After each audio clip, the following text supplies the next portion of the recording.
Patay ang 12 anyos nga batang lalaki human na lumos sa suba. Dihang giapas niini ang iyang tsinelas nga naanod sa suba atol sa unang adlaw sa bagong tuig sa Zamboanga City. Ani ang detalye. Gamit ang PC, na-recover sa otoridad ang patayng lawas nining batang lalaki sa suba sa usa ka spillway sa kilometer 7 Barangay Pasunangka, Zamboanga City pasado alas 12 sa udto sa unang adlaw sa bagong tuig. Sumala sa kapulisan, nasangyad sa lawom nga bahin ang bata diyang nalumos. Nag-edad kini og 12 anyos og residente rasab sa Lantawan sa maong barangay. Sa investigasyon, naligo ang bata uban ang lain pang mga bata sa maong lugar. Apan naanod sa tubig ang tsinelas niini, hinungdan nga gigukod niya kini. Apan na-slide siya sa danlog nga bahin sa spillway ug didto na naanod sa tubig ug nalumos.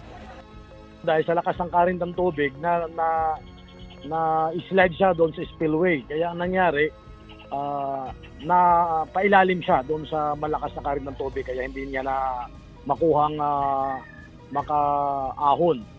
Gitagad na sa kabanay ang patayng lawas sa biktima. Gilubong na kini subay sa tradisyong Islam. Pahimangno sa kapulisan sa mga ligo sa maong suba nga mag-igmat ilabi na sa mga bata. Dapat po mag-ingat po tayo lalo na itong pagdating po dito sa river ng Pasunangka kasi pag umulan po doon sa taas ng bukid, malakas po talaga ang current ng tubig niyan. Mapapansin nila dito sa baba na parang wala lang ulan.